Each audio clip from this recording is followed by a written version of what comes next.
লাল শাড়ি পরিয়া কি করবেন? তোমরা শাড়ি পরিয়েও যে অবস্থায় থাকেন, শাড়ি না পরিয়েও ওই অবস্থায় থাকেন।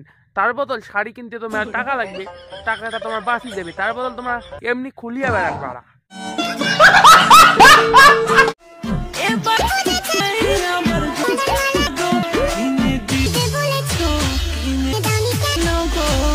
কই দেন বৌদি, তোমরা কি মোক দিছেন যে মুই তোমার কিনি দিম? এই না